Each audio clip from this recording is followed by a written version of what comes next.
Okay, hey everyone. Hey, it's been a long time since I've been in on one of these. Yeah, welcome to uh eating the well Kai, in which we condense everything down into a Uh, little bit uh better package. hmm We Um, had to eat them by arcs instead of as snacks, as yeah, one episode snacks. yeah. I think going from like 5 episodes to maybe 30 might actually be best to help us get through the series a little bit faster. Yeah, especially since we're in what episode season 28 or something Yeah, of of One Piece, and it's really I've seen actually some of the newer episodes. They're pretty good. yeah. Their new I art want to director get is to them very good. because it's like who is I forget their name, but they've done some.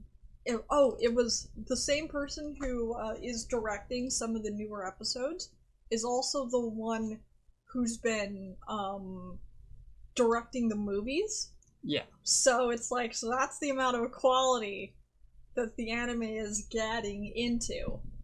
So, hmm So but enough about the Reverie arc, which we're not at yet. We need to talk about the East Blue. yeah. So we're doing so this is episodes 1 through 30, which basically covers Romance Dawn, Orange Town, Syrup Village, and the Baratier arc.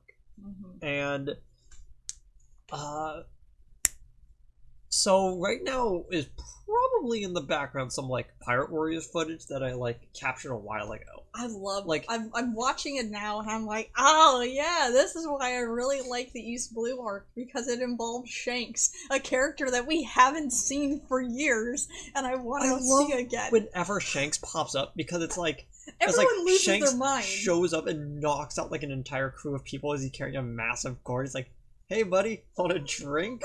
Or, And "Hey," Whitebeard just looks at him and goes, "Ah, why not?" and then he randomly shows up to just talk to the 5 elders of the celestial dragons. Like, "Hey, do you want to talk?" And they're like, "Sure, we've always got time for you, Shanks." And I was like, You "Who is weren't this caught guy?" up with the manga at that time.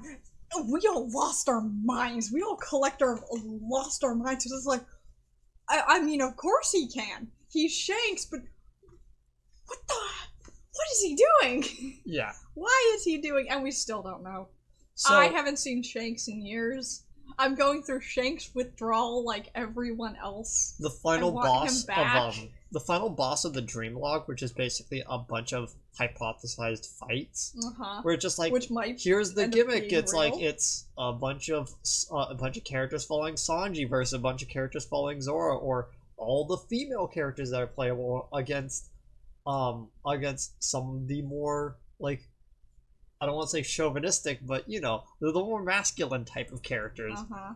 Yeah, clearly Sanji is going to be the final boss of that one. So it's like, um, but but they don't do what Sanji yeah, would actually do with the final boss is just get Shanks, curb stuff. and Shanks just like pulls out a sword, and all of his attacks are he hits, and then everyone in a line in front of him just fall over. It's great. Which is what happens in the manga and in the anime, though. To be fair, that Yeah. is what happens. But enough about it. Let's actually talk about something really interesting. First off, let's talk about what a lot of people just take Romance Dawn and Orange Town and just kind of combine it together. But I need to actually talk about Romance Dawn as a whole. Mm-hmm. There's Now, a lot of themes that cross. Because if we're looking at the East Blue Saga as a whole, there's no part untouched that we don't see in later arcs. I mean, Syrup Village comes up in Wad or 7, and Ana's Lobby. Romance Dawn is Capri. probably any time Kobe is on the screen. Uh-huh. As he just slobbers and fanboys all over himself. If Kobe It's been 2 and months and I'm Boa- now as tall as you.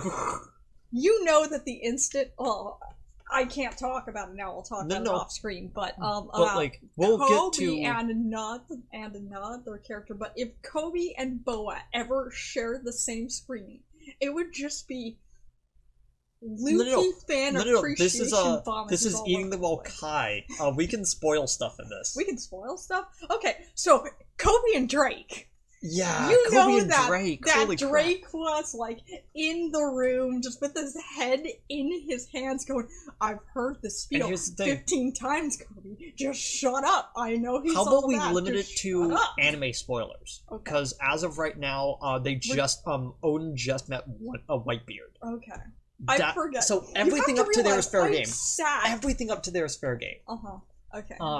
So oh my gosh. So I mentioned this over the phone, yeah. but like every single time I go back through East Blue, you pick up new every things. single time an arc goes through, something new is added to East Blue that makes it that much better of an arc, of a saga as a whole. Well, it's a really good beginning cap because the groundwork is laid for all these character arcs, these characters that we're gonna see, and especially like the romance Dawn portion of it. It's all about Luffy, and we learn more and more about this town the farther it goes. Like the most pressing question I've got is why is Luffy in the village he's in? Like it's Kokoyashi.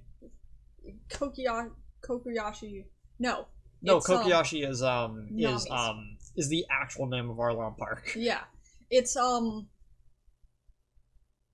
it begins with a G. Why am I forgetting Luffy's hometown name? But like the most suspicious thing is what Luffy is doing there, and we don't have a question for that. Why is I get that it's literally the Dawn Island. Yeah, Dawn it's Island. It's literally called Fuchsia Village on Dawn Island. Fuchsia Village, yeah.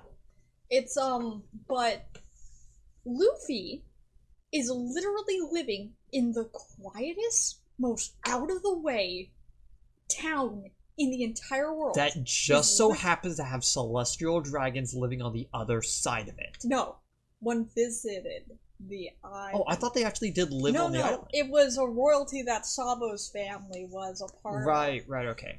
They visited, and Sabo got his dome rocked. But so hard he lost amnesia until Ace died.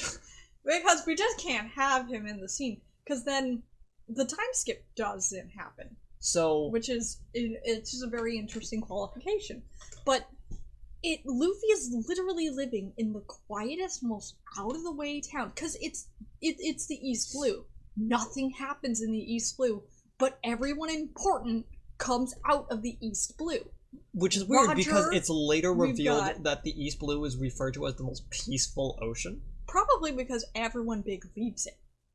And everyone leaves it to go to the Grand Line. The best snipers and navigators have all come from the East Blue. We've got Nami, we've got Ben Beckman, we've got, what's the name of Blackbeard's? Just saying, I can't wait for Morgan's to be revealed as Ben Beckman's persona the whole time. It's gonna be great when Beckman's persona is... Yeah, when Ben Beckman is revealed to actually be Morgan's the whole time, and he's been leading Morgan. Luffy. I get, Axe Hand Morgan and Big News Morgan confused all the time. Yeah, that's why his name is Morgans with an S. I know, because, dude, I got no brain, I'm sorry.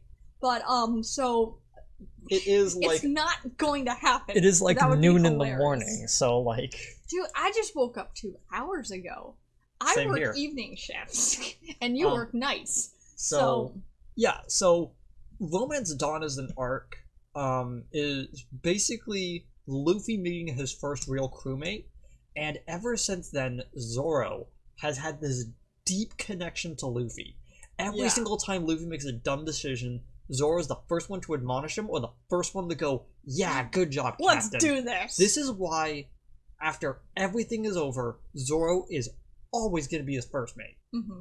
Like, Nami might actually control the crew, Sanji might keep them fed, Usopp might keep them on track, but Zoro the navigator really runs the ship. That's just how it runs. That's just the theme of One Piece. Like, you can bet your bottom dollar that Ben Beckman is actually the one who does more on Shanks' crew than Shanks. Because every time we see Shanks, he's either hungover or he's drunk. It's one of the two things. Or he's in the process of drinking.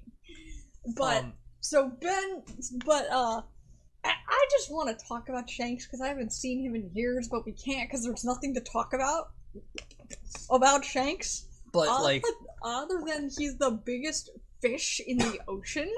yeah, and... but Shanks is such a prevalent final boss type of personality, and for him to have this backstory where he gets his arm cut off, such an saving unassuming Luffy, character, and he just doesn't care.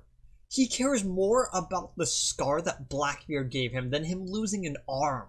And I feel that is such an important part of the character that we have, is that he cares more about betrayal than he ever does losing body parts. Probably because he felt it strongly, because his previous crew was probably his Nakama, and he lost his Nakama.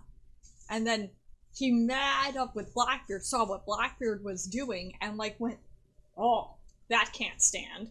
Yeah. So that can't stand at all. But like, one of the things I wanted to bring up is that we eventually get to Water 7. And Zoro has this whole moment talking about how it's like, if you're going to bring Usopp back after disrespecting you, I'm leaving the crew. And the further you get into the series, the better Zoro gets as a character. Oh yeah, because like he's like the quiet wingman to all of Luffy's shenanigans he pulls in the background. Because like, you know, Luffy does some dumb stuff. Zoro does some dumb stuff. But typically Zoro doesn't help Luffy do dumb stuff. Yeah. He's the straight man who always gets lost, and it's great because like, mark my words, the end of the series will probably be Zoro gets lost, winds up in Wano, and just sits there for the rest of his life. I made the joke that like, they're gonna be fighting Kaido, and Zoro drops off the tower, and he runs outside the building, and someone goes, where are you going? And he goes, I'm running whichever way I feel is right. I'm gonna get there eventually. Like, actively using his gimmick of, I always get lost, so if I run in the complete opposite direction, I might get there sooner. You know, like that sort of idea. I love that idea. And also, Oda has to get him off of that rooftop, because he can end that fight in 1 second if he aims wrong. That sword's energy feels weird. The entire like cliffside falls off, and it's like, but like, you start off with like Zoro not being able to basically break out of handicapped too. He's almost always handicapped. We're going through the footage of like the Pirate Warriors just like off to the side of the screen.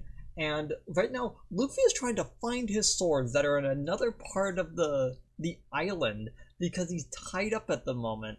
And Zoro is currently at a stage where wood is hard for him to cut sometimes. And eventually at like Alabasta, he's cutting through stone, and he says, I'm gonna cut through metal next. And he goes, what next? Diamonds?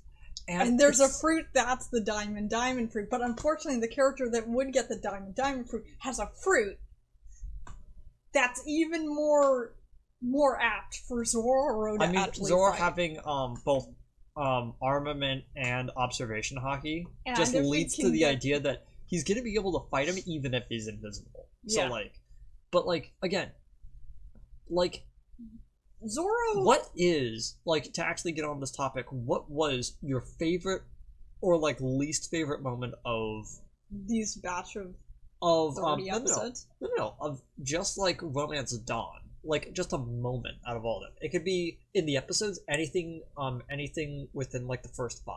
I didn't really have a super down moment in just the Romance Dawn. Because it's such a strong opening for a story. It was a strong opening in the manga and in the anime too, where they could add stuff like music and inflection of voice to really be able to get across what they wanted. But Zoro's backstory, which doesn't really get like elaborated at this point, but I believe it has tons of questions now. That's like, hey, how'd this kid get here? But still, my platinum moment will always be Shanks giving up his arm to save Luffy. That was a pretty and cool then moment. Giving him his hat that we then find out is one of the most important pieces of, like, any object in the entire world. It is the most important hat is indestructible. Like, the shocking part was that Buggy was able to stab the hat. Because what we know of that hat now, that should be impossible. And The like, heads it has sat upon, that hat should be indestructible by now. But yeah, and got its the first damage it ever took was the buggy. which is speaking so of which, apt for Buggy himself. Are we going to Nami next, or are we going to Buggy next? yeah, so I guess we should talk about Orange Village. Out of everything in the East Blue, really is a collection of important Orangetown is people. literally a down moment. Uh-huh. Like I had a low point in this, which was the entire time Luffy is basically stuck in a cage because he wanted Nami, and because Oda wanted Nami and Zoro to basically take center stage in this arc. So he had to handicap Luffy, like Yes. he handicapped Zoro in the last arc. Yes. So Luffy is basically stuck in this iron cage that he can leave at any time. Oh, because he very clearly can. And he 'cause he's sits made of there rubber. with the dog, which again, the dog is an okay character. Like he has a sad backstory where he has a dog food shop and it burns down. It burns down. But 'cause he's and supposed he's to be waiting Hachi. for his and he's waiting for his owner. We get that, but there's just like what feels like a 20-minute moment of silence where Luffy is just sitting in the cage looking at this dog. The dog's looking back at him. Not much is happening. Dog bites his face. Go back to normal. Cuts to Zoro fighting with one of the two major henchmen of the Buggy Pirates, and then it cuts back to them how are being those quiet. characters still alive? I have questions. No, when we cut back to Buggy after they dissolved the warlords, they were still around. I know he went back. They had for them. slight design changes even, and that's the funniest part. And you also How got are to they remember still that alive? How is Buggy still alive? It's like Buggy is also one of the luckiest, most indestructible characters, because good things happen around him. They don't really happen to him. Yeah, and so Buggy as a character is really interesting because whenever he pops back up, he starts becoming a little bit more endearing to the audience. Oh, Like- he's just like that. He's like my cat, because we got a cat recently, me and my husband did. Man, she was made determined but not smart. She sat all day screaming at a fly that wouldn't come down from the ceiling. And that's kind of what Buggy is. He screams at flies up at the top of the ceiling that he's not able to get, and not much else. But I think what you said about Orangetown being a slower arc, I feel that as well, but I don't know if that's because I know what One Piece is and I know what it can be. Because I've seen some really cool stuff. Because you get like so close to each other. You get Zoro's backstory, you get Luffy's backstory, and then you get the reveal of Buggy, who you then find out is one of the most important characters in all of the East Blue. Just from the places he's been, because Shanks is gone. Because you find Shanks out has been that gone if he didn't get sick, he would have seen the One Piece. Yeah. And it's just like, stuff like that is so But interesting. he knows what the One Piece is. Like, that's confirmed. He knows what it is. He knows what it is. He and knows- Shanks were best friends, and so he Which recognizes is the the hat from like the funniest thing. second it shows up. Oh yeah, he probably knew instantly, and he was probably more pissed that Luffy had the hat than in the hat itself. It's like, that hat. It makes me think of Shanks. ... Why do you have that hat? Yeah, it's stuff like that where it's like, It's little quiet moments that the characters have that we don't know how. I'm thinking Oda knew generally what he wanted that hat to be because he focuses on the hat so much. But I don't think he knew exact specifics this early on. Like, there are things that come up that he must have thought about way early on, like Sanji's backstory, what he wanted the fishmen to be, Zoro's backstory, and Usopp's dad.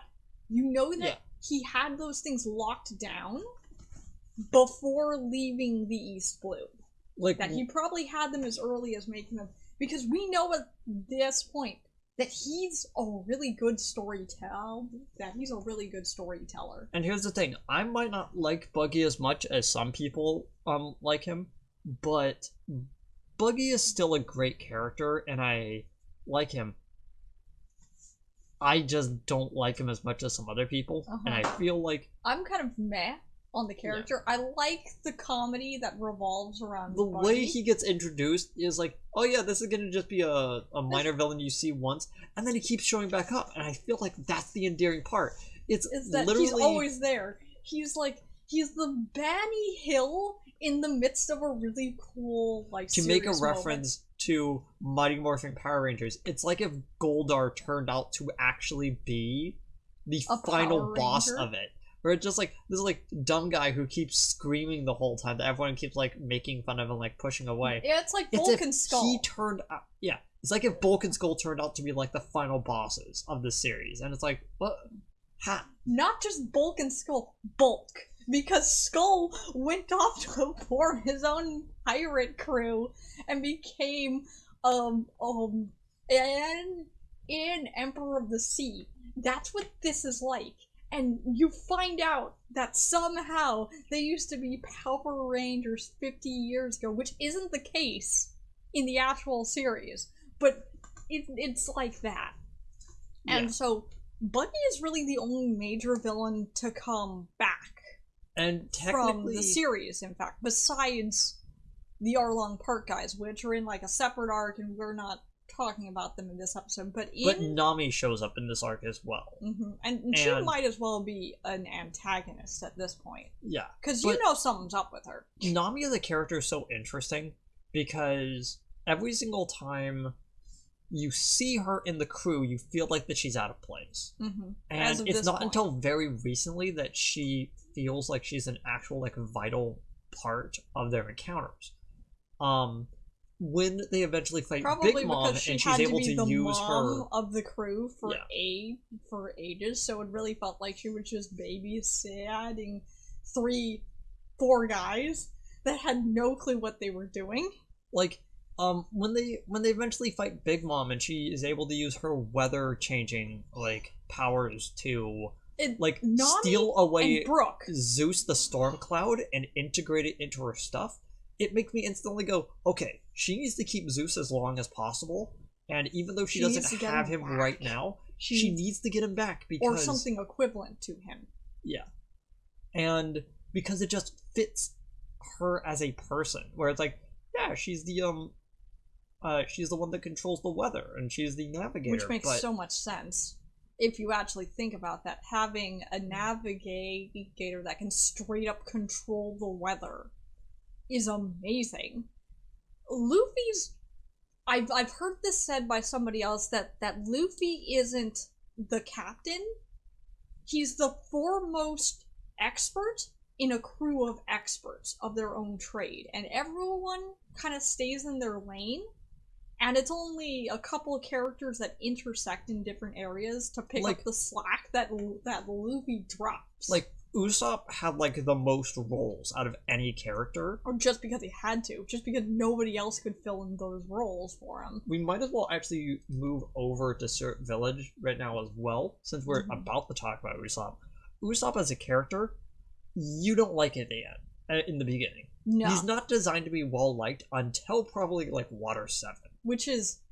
he still kind of has his down moments. For every down moment he has, I require him to have an equally up moment. And Water's not done, so he'll get that soon. But, like... Very soon. But he just... You said something about Nami being out of place in the arc. Usopp has always felt like that for me. He's the only character with a ranged ability. Like... Luffy can stretch up to 50 Gomo Gomos, apparently, but, like, who knows how much that is. Frankie can fire missiles.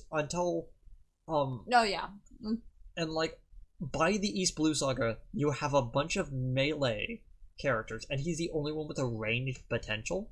With a ship. Yeah. He's the guy with a ship.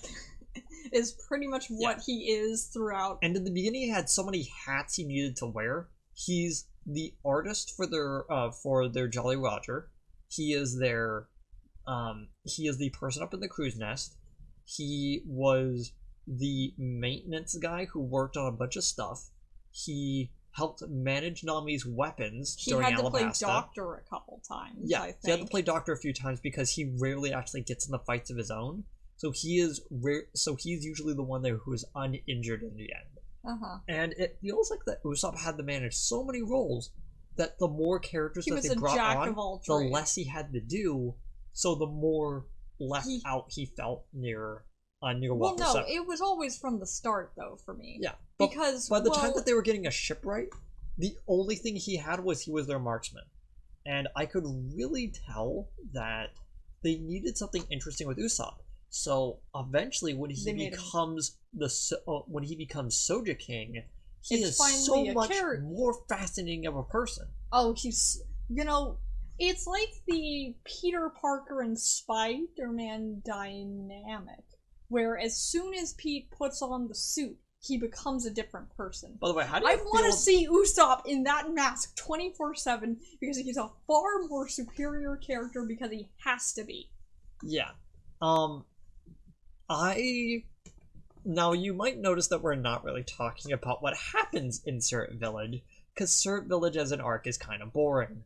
Well, it's got a lot of moving pieces, and the individual pieces are more interesting to me than the arc as a whole. Because this is also where we get the Mary, rest in peace. Yeah. That poor ship.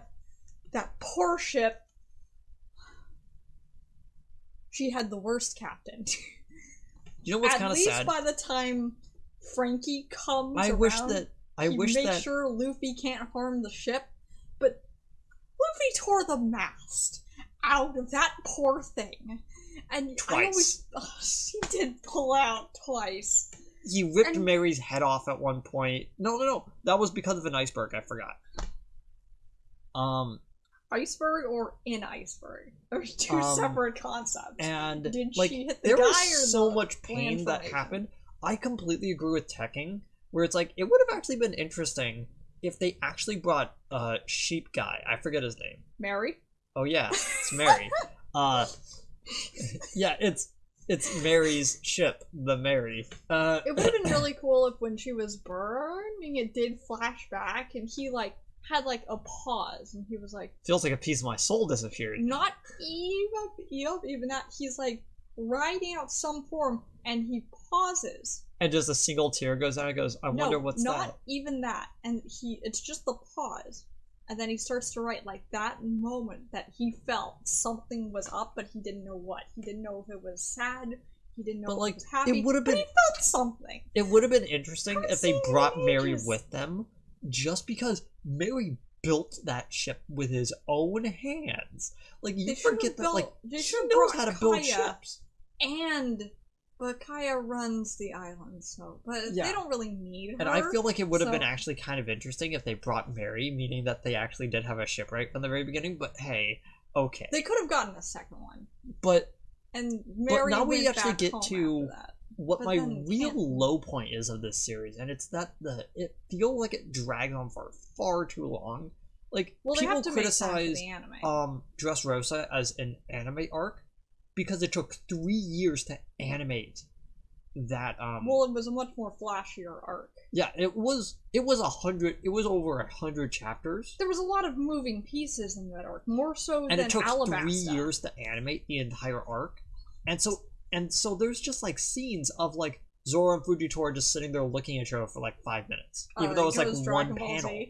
Yeah, it goes Dragon Ball Z a little bit, and it's but it will never be as dragged out as an entire episode of Luffy running from one end of the island to the other because he forgot which port it was. That's not anime. That's not stretching it in the anime. That's stretching it in the manga. We're not even at the Foxy Arc yet. Yeah, I'm gonna lose my mind talking about how much I hate that arc. It's I say Oda's a really good author, and he's a really good planner, But man, oh man, that Foxy Arc could have been done with in about 10 chapters. Man, I can't wait till we get to it as 5 episodes. Yeah, that arc is 5 episodes, and he comes back for 2 more. Because you forget about the Foxy Pirates Returns mini arc. Heard you talking smack, and we're gonna see him again, most likely. Also, we just got to the point in the footage where it's Luffy's where it running shows from one like end of the island to the weird like carnival setup that is on the island. You know, where him and his like the orange. him and like the orange town like kids go. On the top of the barrel is Soja King's mask. Syrup village. Yeah, the syrup village. On the top of the barrel is Soja King's mask, and I love how they put that little bit of like to show where the mask had come from. Yes. If it had come from anywhere. Yeah. Where it probably came from is probably from those like pirate novels from the North Blue is probably where it actually came from. So because of all the Sentai references, because that mask has just, you know, it came from somewhere. Yeah, but the highest point of the entire arc is literally the final few hits in the fight with Kuro, and it's not just because, oh good, the arc is over, the weird cat pirate guys can leave.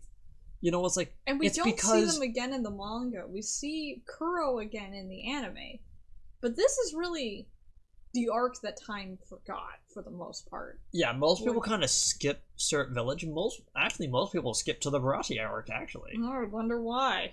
Is it because there's compelling character and interaction that starts between no, Sanji it really and Zoro? does feel like though that the entire arc the entire series starts in Baratie, because so many moving pieces start appearing. We get themes, but like start coming up. You get to the end where he does Gum Gum Bell on Kuro. Kuro gets knocked out, and it feels like a collective sigh of relief. Because the chicanery is done, but it's also games are over. No, I mean like story-wise, where it's like, this is a person who has been secretly running Kaya's life for a very long time, and he's finally out. He's finally done with, and Luffy can move on from the situation, and Usopp goes like, I want to join too, and he, you know, rolls down the hill in the massive bag. But like...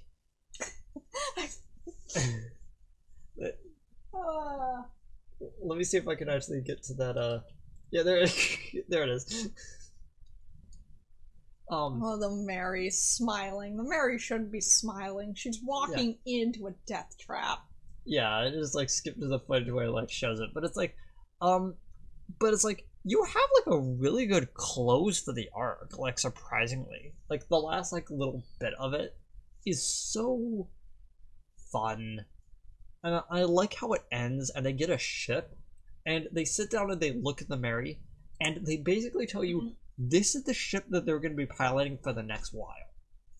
Well, I think it was meant to go until the end of the series, but then the series kept going on, and the Mary kept breaking. Well, it was supposed... Oda looked at himself and Oda thought it was getting cancelled after Alabasta, so he literally just threw everything into Alabasta he could. Well, back then, unless you were JoJo's Bizarre Adventure or Dragon Ball, you typically didn't have long runs of anime like you do now. He only thought that the series was going to last 5 years. And then he was going to move on to his mech series that he wanted to make. Yeah. Unfortunately, he just made the main character into this, so... Yeah, it's Frankie. And we all love Frankie. But how about we move on to the Baratie arc? Oh, I love the Baratie arc. There's a lot of themes that start with this that really began with Zoro and with Luffy too. We just haven't realized it yet. Because what compels an 8-year-old child to run away from home was the question we all should have asked. But it was a shonen, so we didn't. But you can't be a straw hat without something horrible happening in your life. And man, if, you know, we got Nami, we got Robin, we got Sanji, and all their lives have been through the ringer. And of course, Brook is the worst. Has the worst backstory, not he is the worst, because Brook is a delight and a treasure. He's like... But we're talking about Sanji here. So, I mostly wanted to bring up episodes 24 to 30. How we're both kind of in 24, agreement for the whole arc. Yeah, 24 to 26, and then 30. Where it's this string of moments. Mm-hmm. And even, like, the gameplay of, like, Pirate Warriors, like, kind of skips to episode 24. Where it's where the big guy on campus episode 24 is where I consider One Piece to truly start as a series. Mm-hmm. Where Zoro's just sitting there and he wants to be the greatest swordsman of the world. And he feels it. He feels it coming. The real owner of the greatest swordsman in the world shows up and just goes, "Okay, Zoro, you want to have a fight?" He's like, "Okay." I'll take out my... What is it? It's basically a butter knife. And he basically takes it. Yeah, he basically has a little pendant around his neck that's like a cross. And he takes the little knife that's inside the cross, and he basically just plunges it right, and he uses it to just basically deflect all of his swords and then just plunges it right into his chest. And he goes, do you want me to just, like, end this right now? Like, you're incredibly weak.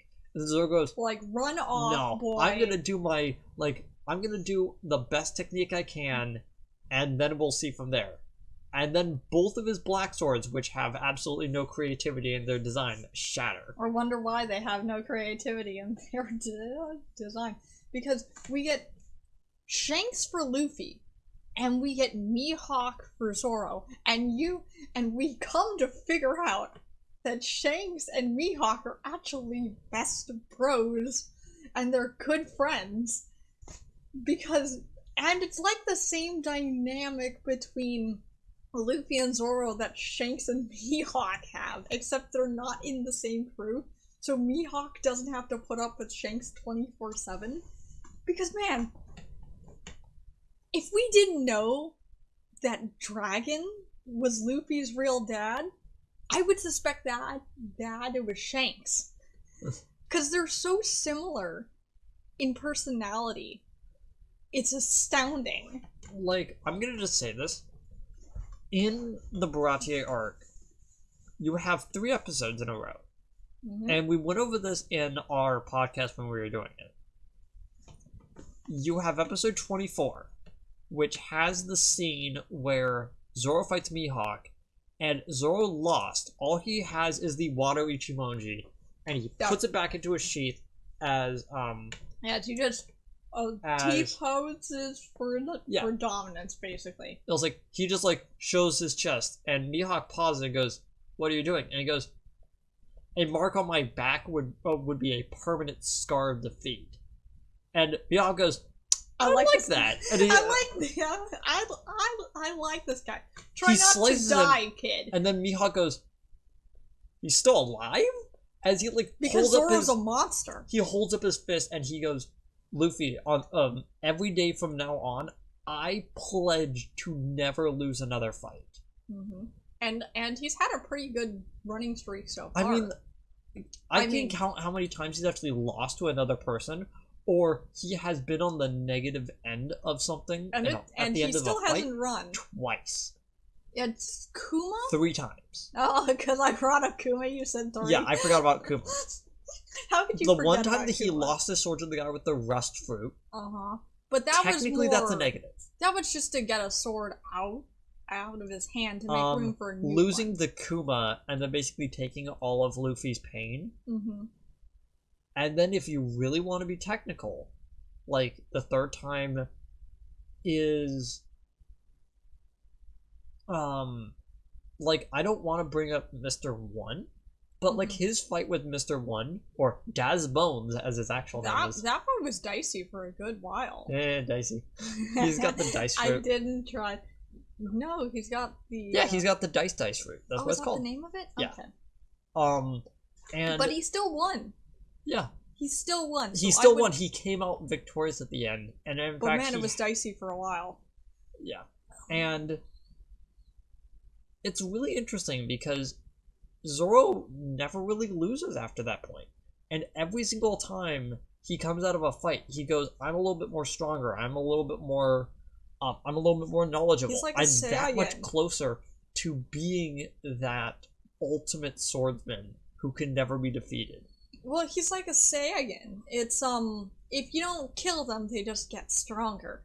And Zoro hasn't died yet, and he's only gotten stronger. And he's only gonna keep getting stronger. Because one of two things is going to happen to Mihawk.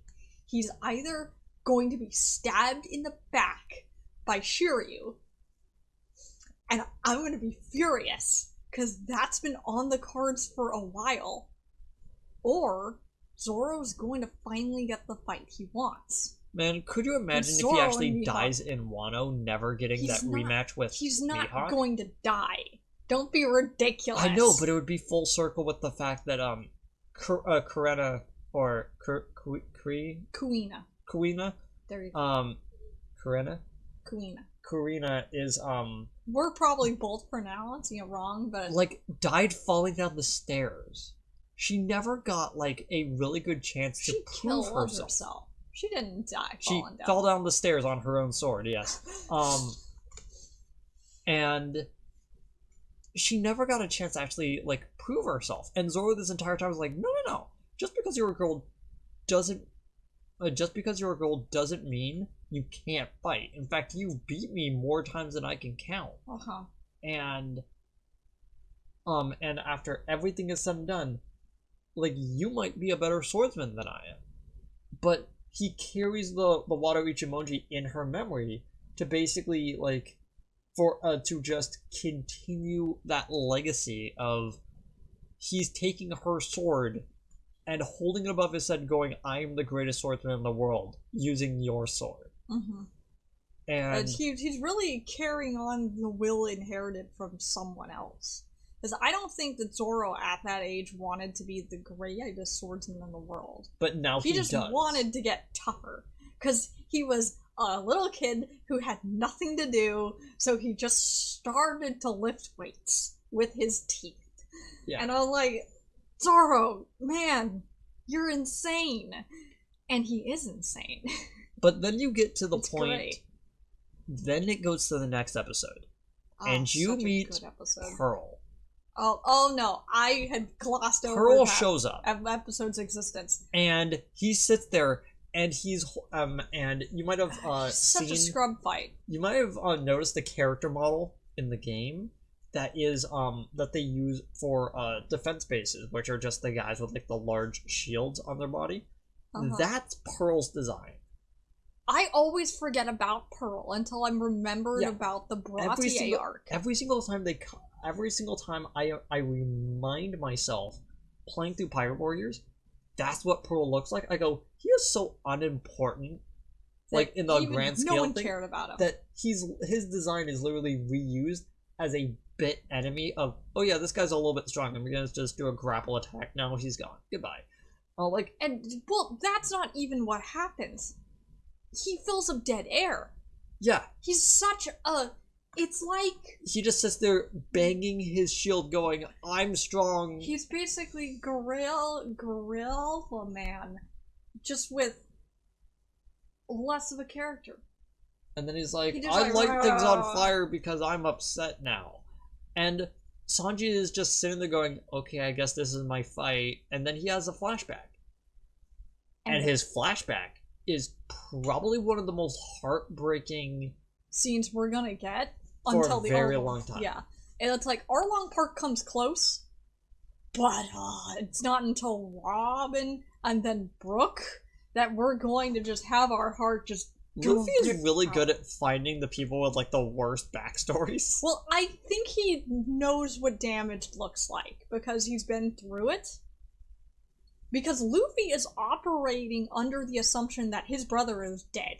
So I think he's able to recognize trauma and baggage when it counts. He's like, hey, you look like you have an equally sad story.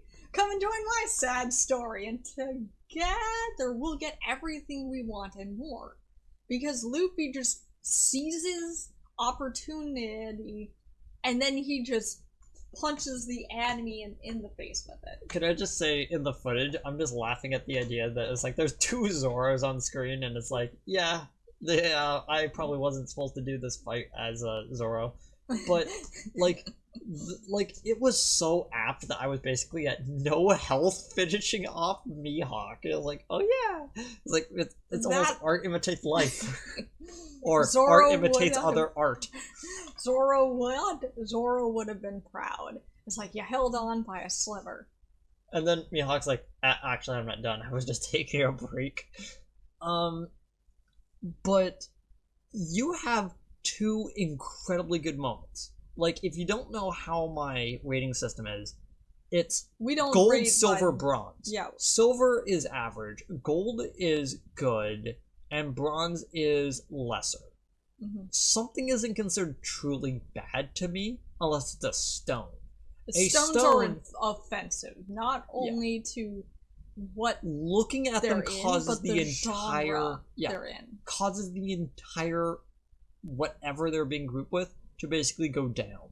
Mm-hmm. And if something is so exceptional that it rises above the rest, it's a platinum.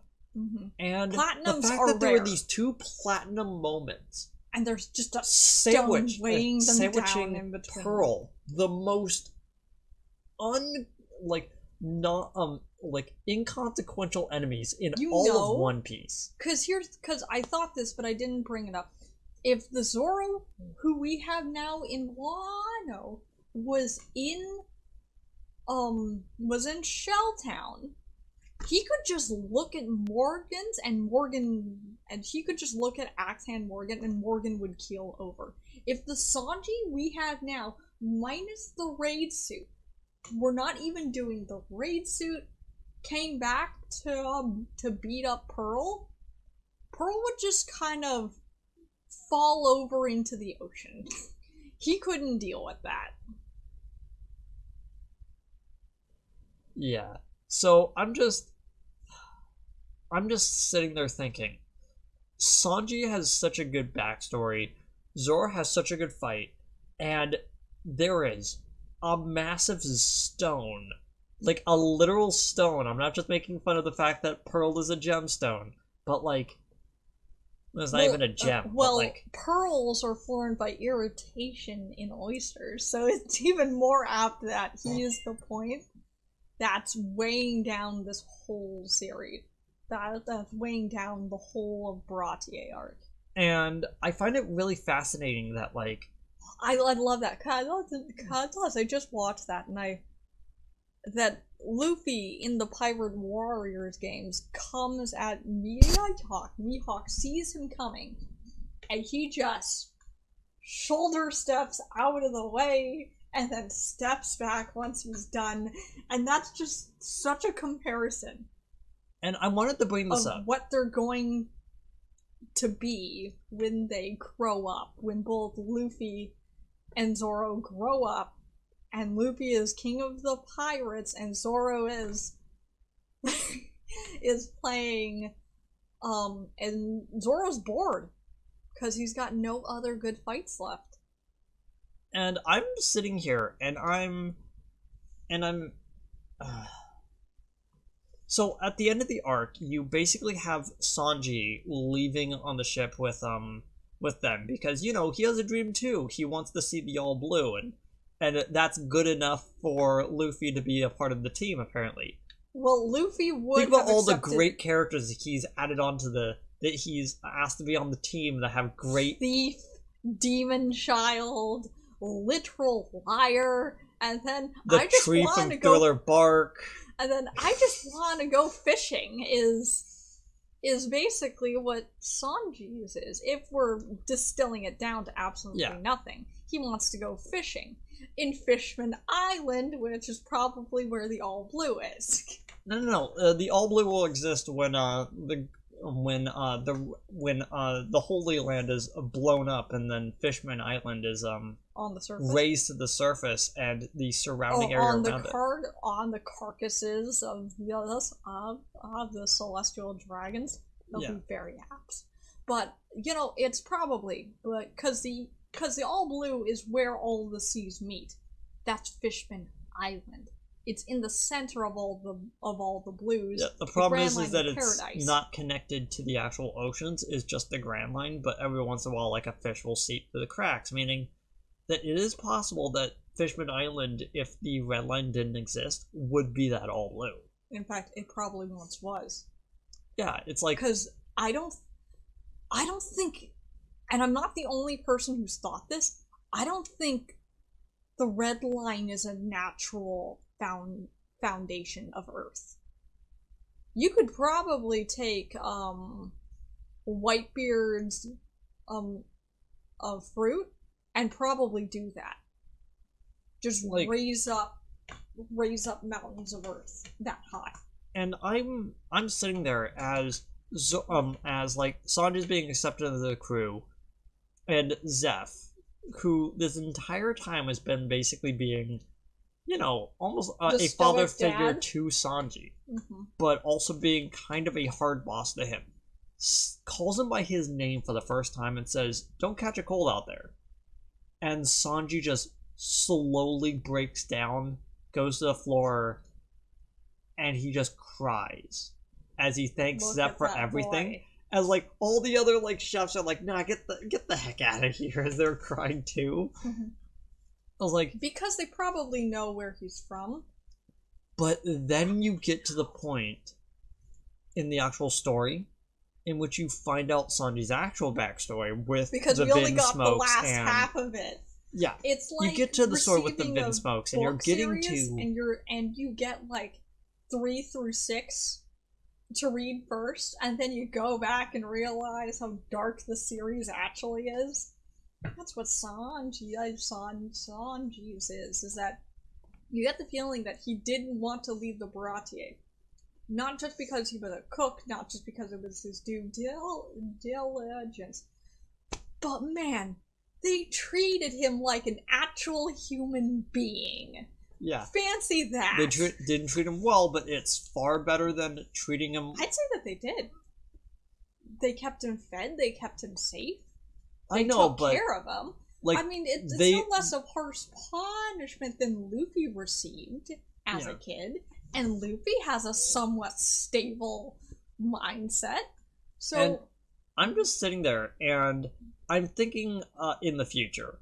You have his story with the Vin Smokes. You have the fact that the reason why he likes women is because when he was growing up, the only people that were nice to him were girls. Mm-hmm. And so then you throw in Zeph to compound that in. And then Zeph is kind of a hard person, but he's the only person who ever truly, like, acknowledged him as a human being. Like, even his mom died, like, when he was really young, so he didn't get to meet her a lot. And then you have Reiju, who couldn't tried outwardly to shield show him the best she could, but she still had to bully it. him to basically keep up appearances. And then you have Zeph, who's one of the first people to actually like treat him like a real human being and sacrificed everything to keep him alive. When he could have just dumped him into the ocean, taken all the food for himself.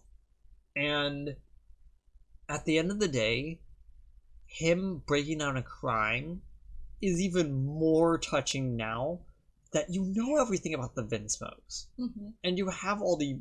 And you have it's all of the... It's a real human moment from someone who otherwise shouldn't be able to feel that. And that's even more important. That all this time, Luffy and the crew had what amounted to a ticking time bomb in a well-dressed suit, smoking a pack a day at best. And he's just on the crew. And he just likes to cook. And he just likes to be who he is. And you have... And that's why Sanji is my favorite straw hat, even though Zoro is I think stronger. I think you put like Zoro a little bit above Sanji, like when we first started doing this. When the whole cake was still going on. Like, this was before we got, like, the full extent of his backstory. You were saying that, like, Zoro was your favorite character? Well, it flops. It's like how my favorite color shifts between red and black. My favorite Straw Hat shifts between Zoro and Sanji. depending on the week and my mood. And depending on if Zoro has gotten to go fishing recently. Yeah. So I think I talked a lot about like what my favorite parts were. I don't think you really mentioned them. But I think you kind of agree with me on like a lot of those parts. My favorite part of Romance Dawn is how the groundwork is laid out. You can tell it's got something. Just like anybody who was reading or watching One Piece could recognize that there was something really special about these characters. And we were proven right. Yeah. Because Romance Dawn is one of the most important arcs, not just because it's where everything starts, but it's all the little seeds that Oda is planting that he'll come to harvest in pieces as he goes on. Like we've got Shanks and Buggy, we've got Zoro and Kuina, we've got Sanji and his backstory, we've got Usopp and the Mary, and there are all these moving pieces that will eventually make the One Piece when we eventually get to it in about 5 years. This says, which probably means it'll be in about 6. Yeah. Because of COVID. Yeah. I would like to... Okay, so how about we actually give, like, I'm probably gonna have, like, Flash put, like, the medals for, like, each of the, arcs that we, like, already gave out for, like, each of those. Like, when we talk about those sections, but, like, let's give, like, actual, like, medal scores for, like, each of the 4 arcs that we talked about so far. Overall, what would you give Romance Dawn? Romance Dawn, silver. I would give that too. It is the perfect baseline. I would give it a gold if you know all of the moving parts that are going to be set up later on. It's only a gold strictly because of the Luffy backstory. Well, but it's like, not just the overall, Luffy one, it's silver. The Sanji one. Yeah. And then I would have to give bronze to Orange Town just because it is kind of lower. Yeah, I would give it to Orange Town as well. It's why I would give silver to Syrup Village. I feel that arc ramps up very well. It starts off as a bronze, goes up in the silver, and then ends at a high point. I give a gold to the Baratie because, like we said, Pearl does exist. And also, we don't see much else of the villains later on. We haven't seen Gin since. I would say that this and Enies Lobby are tied with my favorite arc in One Piece. And which is fair. I'm talking about Baratie. Yeah, but like I know. It's fair. It's really hard not to give Baratie the platinum. But I recently had to reread through Enies Lobby because I'm, grabbing footage from Pirate Warriors, so I have to do things in certain orders, and I want to make sure that each character is represented well. I had to go forward, get Frankie to go back and play some of the footage in that. Like, the whole thing with that is that, like, I wanted to make sure that each aspect of Enies Lobby was shown, and I cared so much about Enies Lobby. It's like, such a good arc. Did you remember about the point where in Enies Lobby where it's like you just have the scene where they're like where you have Frankie and Chopper fighting against the guy with a zipper for a mouth and the guy who can control his hair, who are never represented ever in like media because that fight is so minor. But it's like Chopper grabs the hair guy off of Nami as Nami fights Soap Lady, and he just runs over and just shoves the hair guy into the fridge, looks over, and Frankie is like his hair is drooping, like, I needed cola from there, and it's like, It's like he just kind of like sighs, is And like it's those reaches in little really quickly, moments grabs between it, the goes over. characters. That's fruit juice. And I was like, okay. Yeah, it's not healthy for you. I need cola, reindeer. I love Give it. me cola. And it's like, and it's those interactions between the characters that I live for. I love that you knew exactly which moment you were. I was talking about. It's like he grabs green tea. It's like that's good, but I just need cola, dude. Oh, I love And my then, misgivings against Usopp, And it notwithstanding. I love the Straw Hats, and it's just a merry band of fellows. yeah, Who, but then it's like, man, it's if Luffy would stop getting them involved in so much trouble, they could just have some peace and quiet. sorry to continue down on this tangent, but like, I was like, Frankie and Chopper are just having this comedic fight where they're just like the comedic relief for the moment, because Usopp is going off having an actual like character development stuff, so he can't be the comic relief person. And we can't have it be Zoro because he's also having a really cool, intense moment. It can't Zoro be and Sanji are getting their power-ups, so Uh-huh. they can't have good moments. So we Nami is too busy being the fan service fight to do any of that, until it's interrupted with probably one of the most terrifying moments of that entire arc, which is Chopper just shoving a bunch of rumble balls into him and going into Monster Point, and he's all shaded as he's just ripping and that'll the probably building apart. happen again.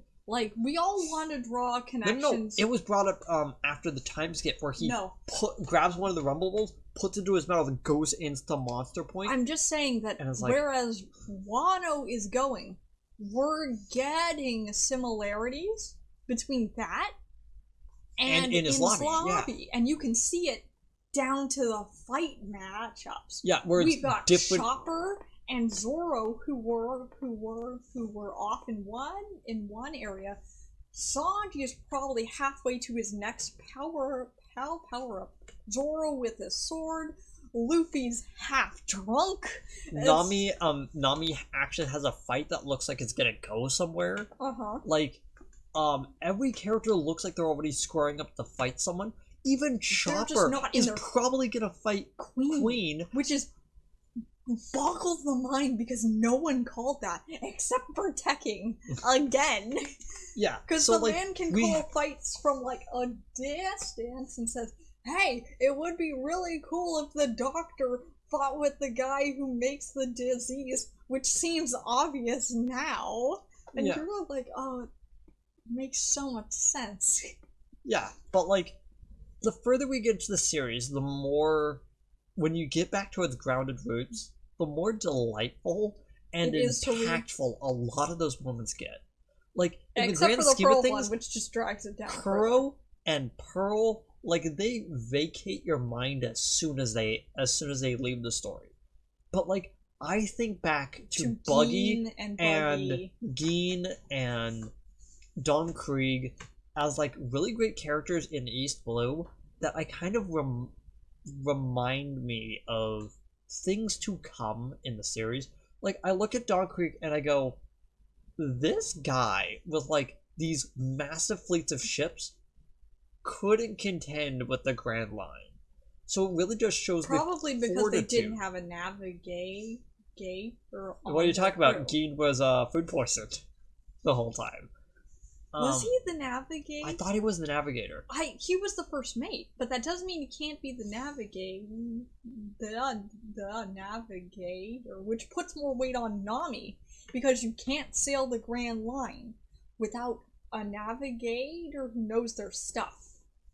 So, either way, I think this was a really great conversation that we finally got to sit down and talk to each other in person for a while. I'm about to move again, but I'm gonna move closer. Yeah. So there's more of a chance that we could do these on Mondays, which is one of my only days off. Like, I just want to...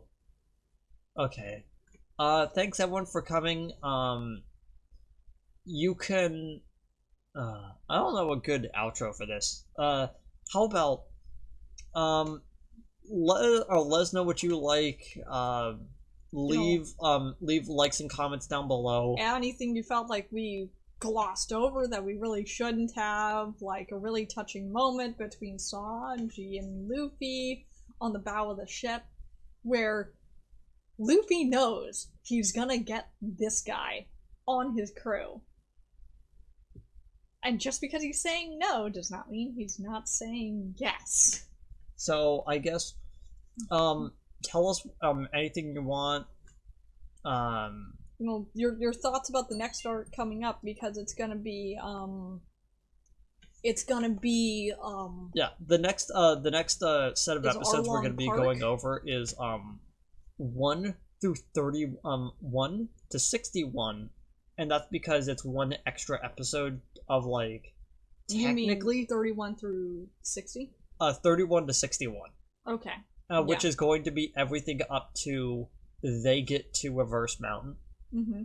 Which Reverse Mountain is another one of those topics that I think isn't talked about a whole lot because it would give away too much. We might talk about the movies in that as well, because some of those arcs don't really have too much to talk about. Yeah, there's not really a lot to talk about in the movies. Like, Warship Island is very long, but we don't need to really talk about it. Like, we might bring up whichever movies came out between the times of episode 1 to Reverse Mountain. We need to talk about those channel inlets, which look hella manufactured. Yeah. And I think that we haven't dwelled on that again for a reason, but that's for the next one. Yeah. Thanks everyone for coming around. I was AG. We didn't introduce ourselves at the beginning. Whoops, sorry about that. I'm IJ, but if you're you might be watching this like after the fact, because these are coming out a while after the original ones. Uh-huh. So we'll see you guys next time. All right. See you guys. Goodbye.